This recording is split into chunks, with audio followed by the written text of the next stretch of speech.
పశ్చిమ గోదావరి జిల్లా తణుకులో నిర్వహించిన ప్రజాగళం సభ వేదికగా టీడీపీ అధినేత చంద్రబాబు, జనసేన చీఫ్ పవన్ కళ్యాణ్ జగన్ పై నిప్పులు చెరిగారు.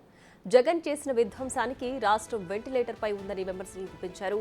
వైసీపీ 5 ఏళ్ల పాలనలో రాష్ట్ర ఆదాయం కంటే అప్పులు పెరిగాయని దుయ్యబట్టారు. ఎన్నికల ఫలితాల తర్వాత సీఎం జగన్ చిప్ప చేత పట్టుకుని వెళ్లాల్సిన చోటు సిద్ధంగా ఉందని చంద్రబాబు అన్నారు. ఈ ఎన్నికలతో జగన్ పతనం ఖాయమని వెల్లడించారు. పవన్ కళ్యాణ్ సినిమా హీరో కాదు, రియల్ హీరో అని కొనియాడారు. నిత్యం ప్రజల కోసం తప్పించే వ్యక్తి పవన్ అని అన్నారు. కూటమి గెలుపుతోనే రాష్ట్రం అన్ని రంగాల్లో ముందుకు పోతుందని అన్నారు.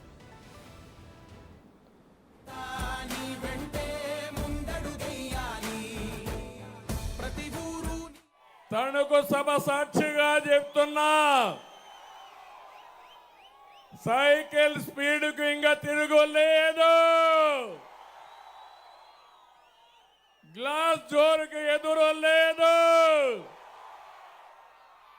కమల వికాసానికి అడ్డే లేదు. రాష్ట్రానికి అన్ని మంచి రోజులే. మా తమ్ముళ్ళు చెప్తున్న యువతకి, తమ్ముళ్ళు భవిష్యత్తు మీదే. రాష్ట్రాన్ని కాపాడుకోవడానికి 3 పార్టీలు చేతులు కలిపాం. 3 జెండాలు వేరు, ఆ జెండా ఒకటి. అదే సంక్షేమం, అదే అభివృద్ధి, ప్రజాస్వామ్య పరిరక్షణ అని చెప్పి మరొకసారి మీకు తెలియజేస్తున్నా. 2014లో విభజన కష్టాల నుంచి రాష్ట్రాన్ని గట్టెక్కించేందుకు 3 పార్టీలు కలిశాం. ఈరోజు మళ్ళీ కలుస్తున్నాం.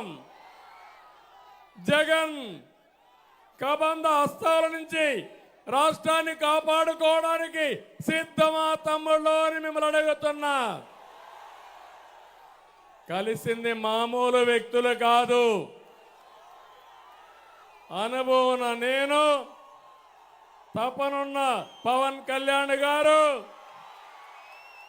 దేశాన్ని ప్రపంచ మట్టంలో పెట్టాలని, నెంబర్ 1 దేశంగా తయారు చేయాలని పనిచేసే నరేంద్ర మోడీ గారు కలిశాం. పవన్ కళ్యాణ్ గారు ఒక సినిమా హీరోనే కాదు, కోట్ల రూపాయల ఆదాయాన్ని వదులుకొని సుఖమైన సినిమా జీవితాన్ని వదులుకొని ప్రజల కోసం నిలబడ్డ నిజమైన hero power star Pawan Kalyan గారు. అక్రమాలను ప్రశ్నించడం కోసం పవన్ నిలబడ్డాడు.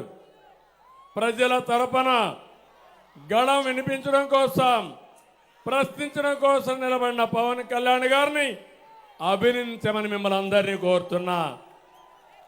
ఈ క్రమంలో పవన్ కళ్యాణ్ గారి పైన వైసీపీ దారుణంగా వ్యక్తిగత దాడి చేశారు. అయినా అనేక అవమానాలని, దాడుల్ని తట్టుకొని నిలబడినటువంటి పోరాట యోధుడు పవన్ కళ్యాణ్ గారని చెప్పి నేను మీకు తెలియజేస్తున్నా. తణుకు నుంచి 5 కోట్ల మందిని అడుగుతున్నా. తణుకులో ఉండే మిమ్మల్ని అడుగుతున్నా, సూటిగా అడుగుతున్నా. ప్రజలారా, మీకు విధ్వంస పాలన కావాలన్నా, అభివృద్ధి పాలన కావాలన్నా ఆలోచించండి. సంక్షేమ పాలన కావాలన్నా, సంక్షోభ పాలన కావాలన్నా ఆలోచించండి. మీ బిడ్డలకు ఉద్యోగాలు కావాలన్నా, గంజాయి డ్రగ్స్ కావాలన్నా ఆలోచించమని కోరుతున్నా. మీ ఆస్తులకు రక్షణ కావాలన్నా, భూమి మాఫియా కావాలన్నా ఆలోచించమని కోరుతున్నా. నడుములు ఇరిగి దారుణమైన రోడ్లు కావాలన్నా, రహదారి భద్రత కావాలో ఆలోచించండి. 10 రూపాయలు ఇచ్చి 100 రూపాయలు దోచేసే దొంగలు కావాలన్నా, మీ సంపద పెంచి కూటమి కావాలో మీరే ఆలోచించమని మిమ్మల్ని కోరుతున్నా. సచివాలయాన్ని తాకట్టు పెట్టి అప్పులు తెచ్చేవాళ్ళు కావాలా, సంపద సృష్టించే పార్టీలు కావాలని ఆలోచించమని కోరుతున్నా. ఆడబిడ్డలు, మీరు కూడా ఆలోచించండి. ధరల బాధలు కావాలన్నా, దోపిడీ లేని పథకాలు కావాలనో మా ఆడబిడ్డలు కూడా ఆలోచించుకోవాల్సిన అవసరం ఉంది. ఈరోజు యువత పవర్ చూసా.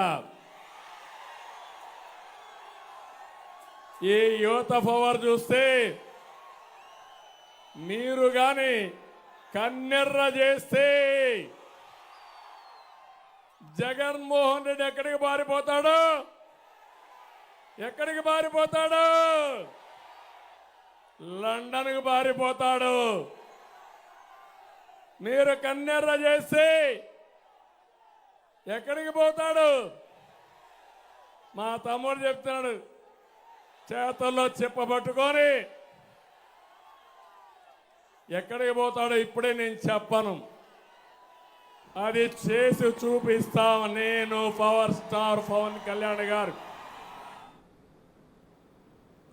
మరోవైపు పవన్ కూడా తనదైన శైలిలో వైసీపీపై వాగ్బాణాలు సంధించారు. రైతులు ధాన్యం మొలకెత్తిందని వేడుకుంటుంటే బూతులు తిట్టిన మంత్రిని తొక్కి పాతాళానికి పంపాల్సిన సమయం వచ్చిందని పవన్ ఫైర్ అయ్యారు.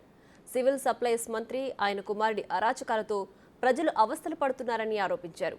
అటు ఇరిగేషన్ మినిస్టర్ డాన్సులకే పరిమితమయ్యారని విమర్శించారు. ప్రతిపక్ష ఓటు చీలకుండా జగన్ ఓటమి కోసమే తగ్గాల్సి వచ్చిందని వెల్లడించారు. రోజుకు కోట్ల రూపాయలు సంపాదించే అవకాశం ఉన్నా ప్రజల భవిష్యత్తు కోసం రాజకీయాలకు వచ్చానని చెప్పారు. మధ్యతరగతి వ్యక్తిగా వారి అభ్యున్నతికి పాటుపడతానని అన్నారు.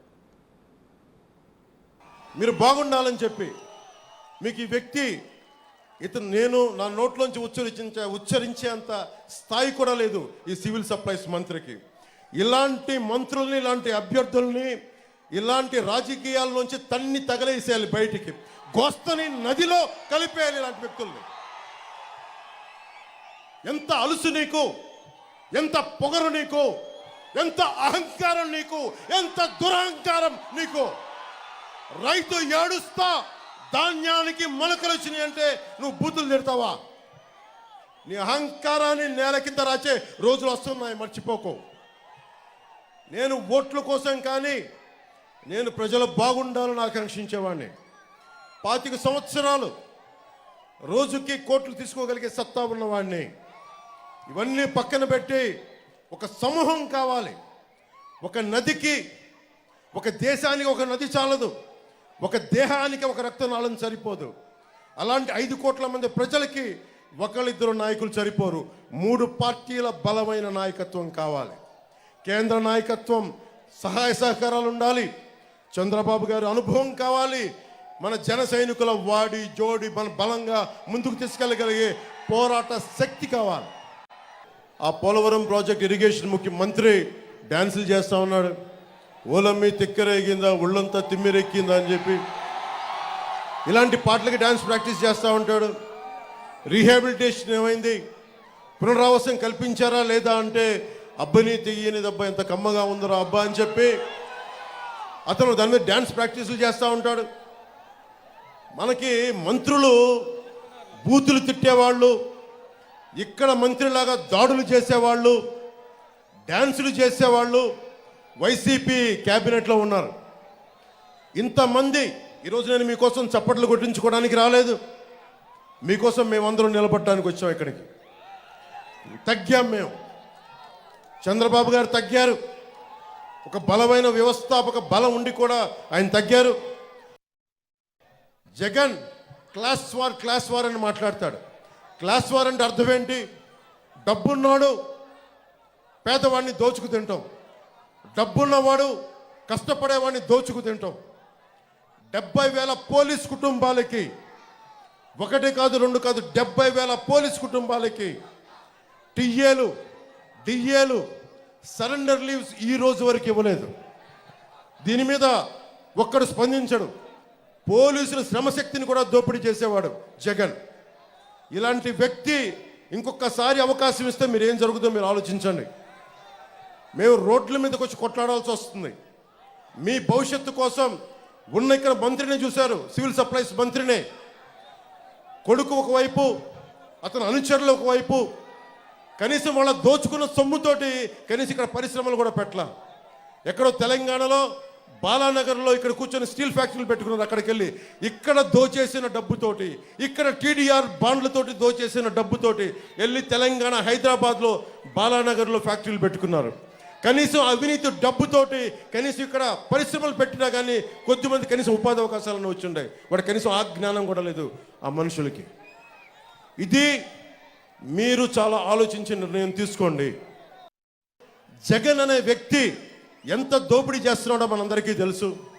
ఇక్కడున్న మా మంత్రి ఎంత దోపిడీ చేస్తున్నాడో తెలుసు. ఇక్కడున్న వాళ్ళ మంత్రి కొడుకు ఏం దోపిడీ చేస్తున్నాడో తెలుసు. మనందరం కలుగుల్లో ఉన్న ఎలకల్లాగా బయట రావట్లేదు. సగం మధ్యతరగతి మనిషి పార్టీలను దాటి కులాలను దాటి ఆంధ్రప్రదేశ్గా భారతదేశంగా ఆలోచిస్తే చాలా బలమైన మార్పు తీసుకురావచ్చు.